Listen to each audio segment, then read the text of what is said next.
Bismillahirrahmanirrahim. Assalamualaikum warahmatullahi wabarakatuh. Yang saya hormati pengasuh Pondok Pesantren Zainul Hasan Genggong, yakni Al-Mukarram Kiai Haji Mutawakkilallah SHMM. Yang saya hormati Dr. Abdul Aziz Wahab selaku Rektor Universitas Islam Zainul Hasan Genggong. Yang saya hormati dosen pembimbing saya, yakni pembimbing 1 Ustadzah Endah Tri Wisudaningsi MPDI, dan yang saya hormati dosen pembimbing 2 saya, yakni Salamah Eka Susanti MSI. Perkenalkan, nama saya Alpan Maulana Evanda, Prodi Pendidikan Agama Islam. Di sini saya akan mempresentasikan hasil tugas skripsi saya yang berjudul Program Pendampingan Baca Tulis Al-Quran untuk meningkatkan kecerdasan spiritual siswa MTS Ihyaul Islam Kabasan Pajarakan Probolinggo. Belakangi saya untuk mengambil judul ini, yaitu pentingnya pengetahuan tentang Al-Quran tidak bisa dipandang remeh, karena hal ini merupakan landasan utama dalam memahami ajaran Islam secara mendalam. Salah satu cara yang efektif untuk memperoleh pemahaman tersebut adalah melalui kegiatan membaca, karena membaca dianggap sebagai kunci untuk meraih ilmu pengetahuan yang diinginkan. Dalam konteks pendidikan agama Islam, pembiasaan baca tulis Al-Quran menjadi kunci utama dalam upaya memperkuat keimanan dan kecerdasan spiritual anak. Dari penjelasan latar belakang yang saya paparkan di atas, terdapat rumusan masalah yang muncul. Yang pertama, bagaimana dampak program pendampingan BTQ terhadap pembentukan karakter siswa di MTS Ihyaul Islam Kabasan Pajarakan Probolinggo. Yang kedua, apa saja hambatan atau tantangan yang dihadapi dalam implementasi program pendampingan BTQ di MTS Ihyaul Islam Kabasan Pajarakan Probolinggo ini. Kemudian tujuan penelitian untuk menjawab rumusan-rumusan masalah. Kemudian manfaat penelitian. Manfaat penelitian di sini ada 2. Yang pertama, manfaat teoritis. Yang kedua, manfaat praktis. Sedangkan manfaat teoritis, penelitian ini dapat menjadi sumbangan penting dalam bidang pendidikan agama Islam dengan menghasilkan pemahaman yang telah mendalam tentang dampak program pendampingan BTQ terhadap pembentukan karakter siswa dan faktor-faktor yang mempengaruhi implementasinya. Kedua, manfaat praktis. Di sini ada beberapa manfaat. Yang pertama, bagi siswa. Yang kedua, bagi guru. Yang ketiga, bagi masyarakat. Yang keempat, bagi orang tua. Yang kelima, bagi peneliti lanjut. Kemudian fokus masalah, untuk mencegah masalah yang akan diteliti menjadi tidak terlalu luas. Kemudian bab 2, yakni kajian teori pendampingan baca tulis Al-Quran. Pengertian pendampingan merupakan taktik yang umum digunakan oleh pemerintah dan organisasi nirlaba untuk meningkatkan mutu sumber daya manusia.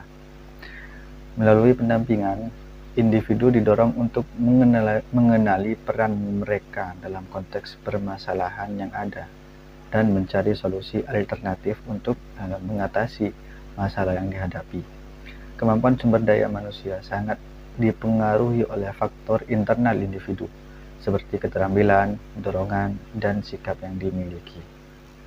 Menurut Subhi Al-Salih, Al-Quran dalam bahasa adalah kata yang merujuk pada kata Al-Quran bentuk yang sama dan serupa dengan kata qiraah.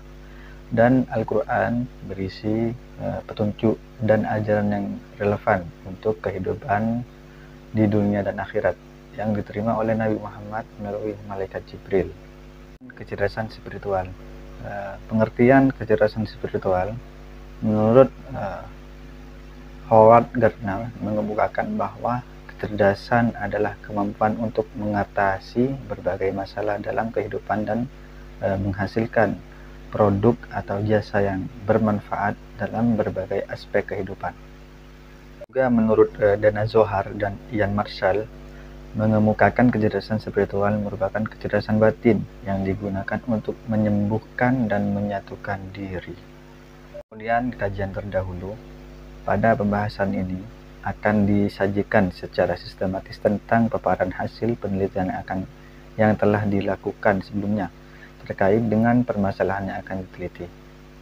Dan juga dalam pembahasan ini akan disampaikan secara terperinci mengenai temuan-temuan penting dari penelitian-penelitian sebelumnya yang relevan dengan permasalahan yang akan diteliti.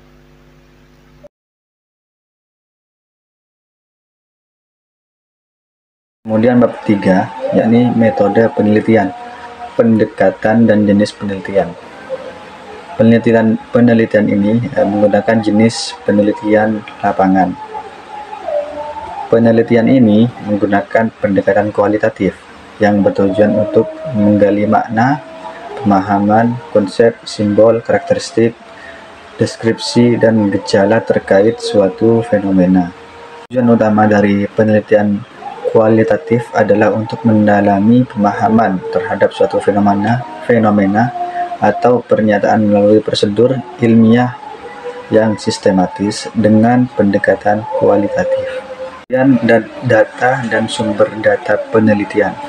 Data dan sumber data dapat dipandang dari sudut pandang sumbernya yang terbagi menjadi sumber primer dan sumber sekunder. Kemudian ada juga teknik pengumpulan data. Penelitian ini merupakan studi kualitatif yang bertujuan untuk mengungkap kondisi perilaku masyarakat yang diselidiki dan situasi lingkungan sekitarnya. Kemudian teknik analisis data. Dalam penelitian ini, analisis data dilakukan menggunakan model analisis data yang dikembangkan oleh Miles dan Huberman. Model ini melibatkan serangkaian tahapan yang harus dilalui oleh seorang peneliti, termasuk yang pertama kondensasi data, yang kedua penyajian data, yang ketiga penarikan kesimpulan data, kemudian pengecekan keabsahan temuan. Pemeriksaan keabsahan data dilakukan untuk menyajikan bukti bahwa penelitian yang dilakukan merupakan penelitian ilmiah dan untuk menguji keandalan data yang diperoleh. Dalam konteks penelitian kualitatif terdapat beberapa uji keabsahan data yang umum dilakukan, yaitu credibility atau kepercayaan, transferability, yakni transferabilitas, yang ketiga dependability, yakni keterandalan, yang keempat confirmability, yakni konfirmabilitas. Sekian dari saya. Wassalamualaikum warahmatullahi wabarakatuh.